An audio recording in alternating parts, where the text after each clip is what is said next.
Neste vídeo, vamos ver como simular distribuições de probabilidade no Excel pelo método de Monte Carlo. O vídeo está organizado da seguinte forma.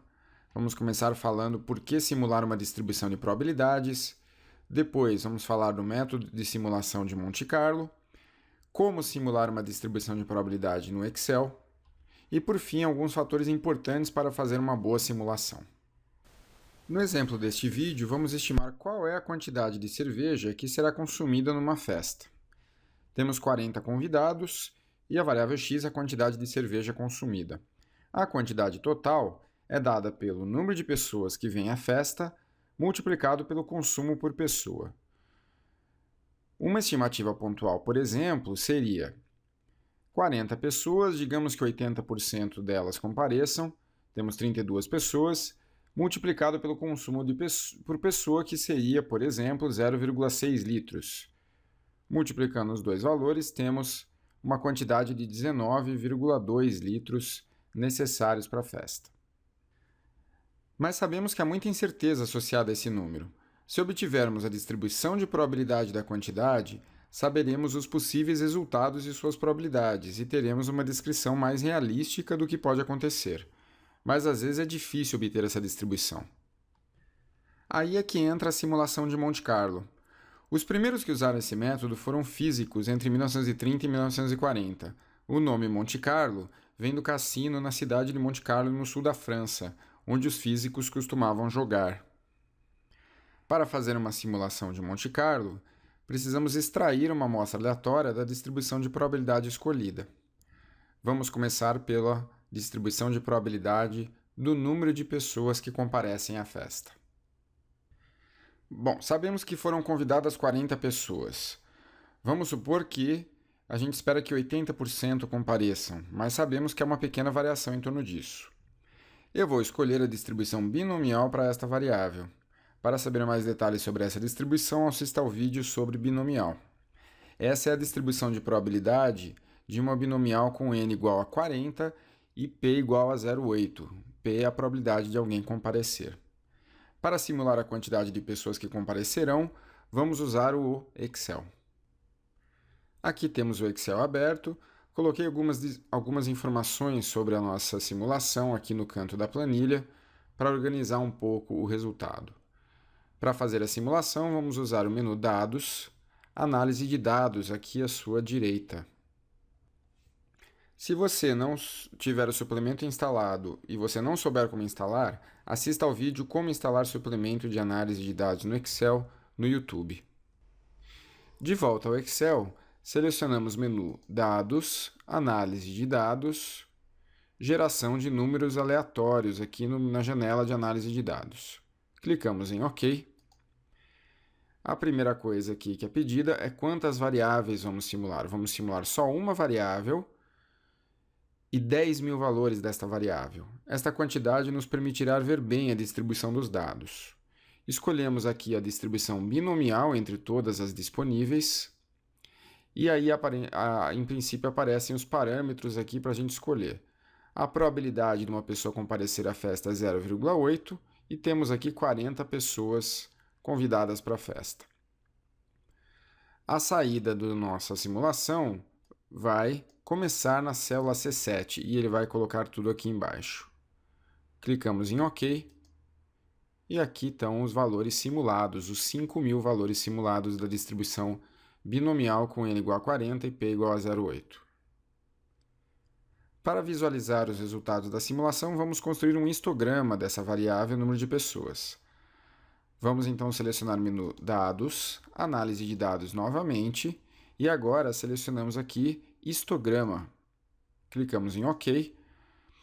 Vamos colocar o intervalo de entrada nos dados aqui. Vamos selecionar até a linha 10.006, que é onde terminam os nossos dados.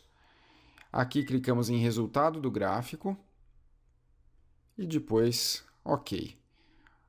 Uma nova planilha será construída aqui com os resultados da nossa simulação.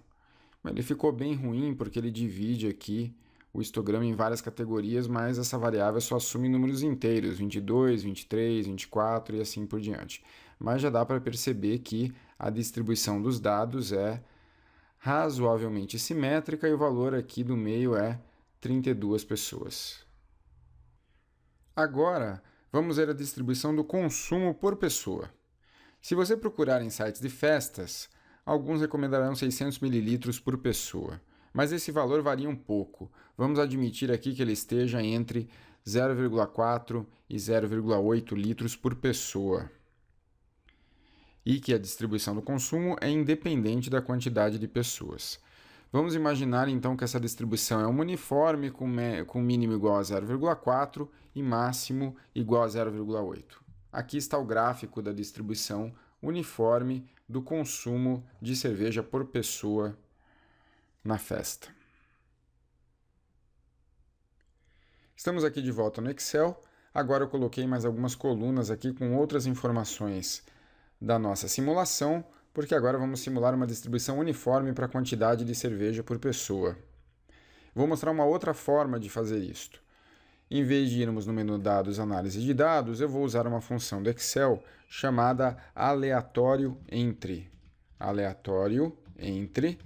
Esta função gera uma distribuição uniforme entre os valores inferior, ponto e vírgula, superior, que eu determinar.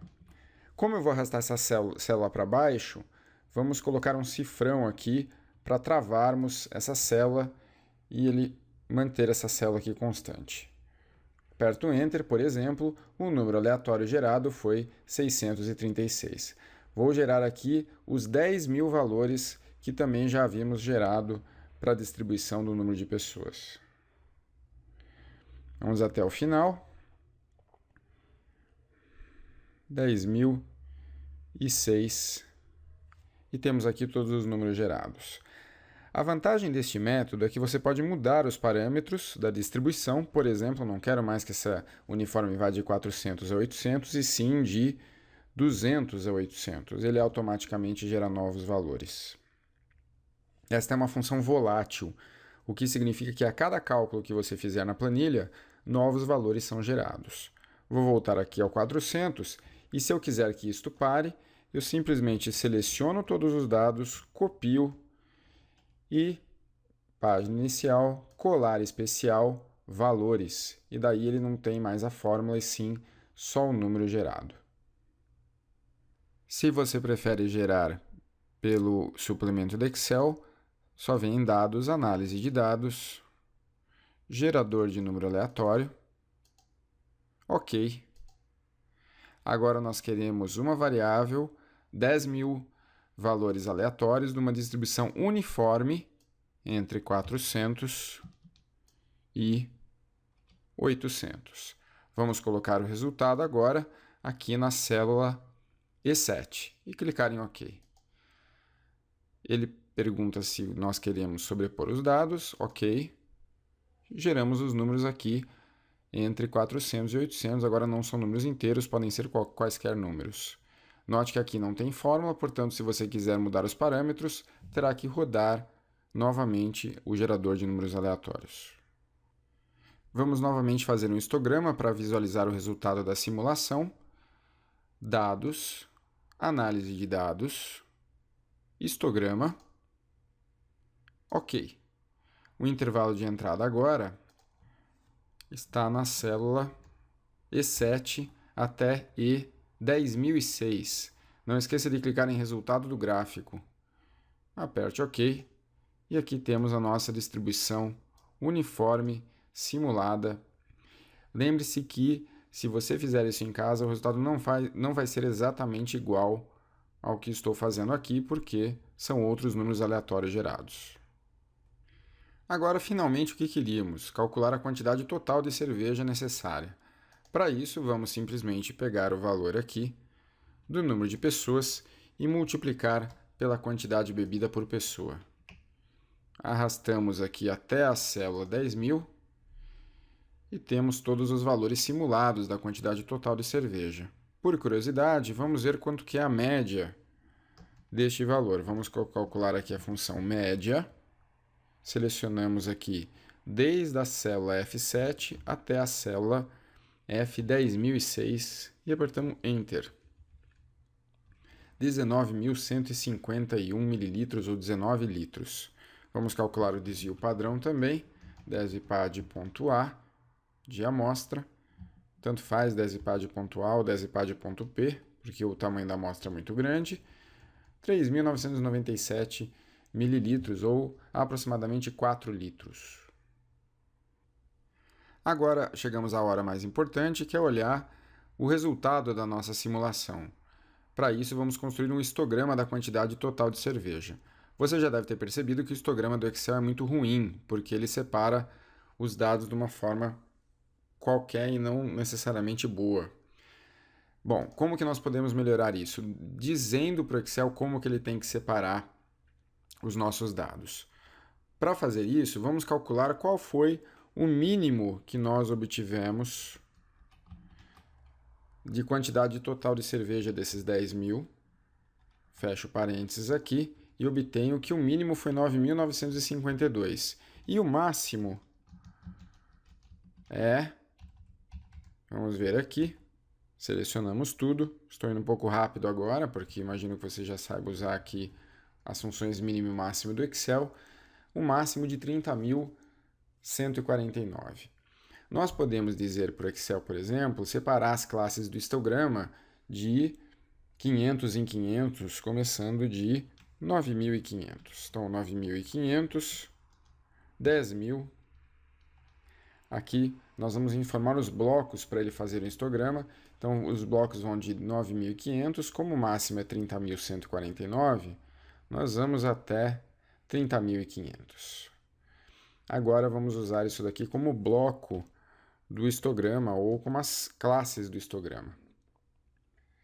Agora, para fazer o histograma, dados, análise de dados, histograma, ok. O intervalo de entrada está aqui na coluna F, de F7 até F2100, 10.006. Vamos colocar também, vou subir aqui lá para o começo, o intervalo do bloco, dizendo como que a gente quer que o Excel faça a divisão das classes. Então, vemos aqui até 30.500. Pedimos aqui novamente o resultado do gráfico e clicamos em OK. Agora sim o histograma ficou bem melhor. Vou apagar aqui esta legenda, clicar com o botão direito do mouse, formatar série de dados e vou fazer um histograma aqui com um intervalo bem pequenininho, de, digamos, 10%. Vamos colocar aqui 11%, tá bom. Fechar. E aí sim temos um histograma bonito da quantidade de cerveja necessária para a festa. Podemos usar esse resultado da simulação para decidir quantas cervejas comprar. Em vez de usar a média, podemos escolher um valor em um determinado quantio dessa distribuição. Vamos então selecionar todos os dados aqui e classificar pela quantidade total de cerveja, que está na coluna F, do maior para o menor.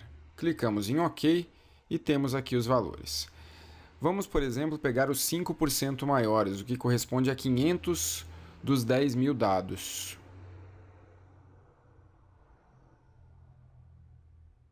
Olhando aqui, chegamos aqui a selecionar as 500 linhas. Opa! 500 linhas, 25.728. Sabemos, por exemplo, que a probabilidade do consumo total ser menor que 25.718 é aproximadamente 95%. Podemos ver isso daqui no nosso histograma que construímos. 25.700 está mais ou menos aqui e temos 5% de probabilidade do consumo ser maior que 25.700 e 95% de probabilidade de ser menor. Como você deve ter percebido, os resultados da simulação dependem de alguns fatores, e o principal deles é a escolha das distribuições de probabilidade para os seus dados. É uma escolha difícil. Se você tiver dados de situações similares, é um bom começo. Utilize esses dados.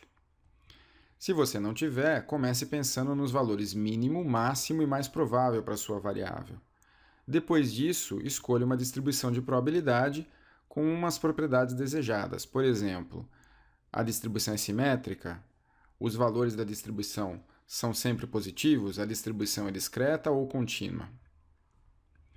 E por fim, se você tiver pouco conhecimento sobre a variável que você está modelando, utilize um desvio padrão alto para refletir a incerteza que você tem sobre essa variável. Em relação à quantidade de valores simulados, a regra é quanto mais melhor. No geral, se você simular 10.000 valores de uma distribuição, você consegue ver muito bem o histograma da variável e consegue calcular os quantis com uma determinada precisão. E por final, lembre-se que na simulação que fizemos, as variáveis são independentes, isto é, o resultado de uma não influencia na outra. Por exemplo, se na festa fosse servido cerveja e também vinho, a gente sabe que uma pessoa que bebe muita cerveja bebe pouco vinho, portanto eu não poderia somar as quantidades médias ou esperadas de cada um. Eu teria que inserir a correlação entre as variáveis na simulação. Para finalizar, vamos ver algumas vantagens da simulação de Monte Carlo. A primeira é que o resultado mostra não só o que pode acontecer, mas também a probabilidade de cada um dos resultados. O histograma permite visualizar e comunicar melhor o resultado para as pessoas envolvidas. E, por fim, você pode fazer uma análise de sensibilidade. Variando um pouco os parâmetros de cada distribuição, você percebe qual variável mais impacta no resultado. No site você vai ver exercícios com outros tipos de simulações, com outras distribuições de probabilidade e em outras situações de uso.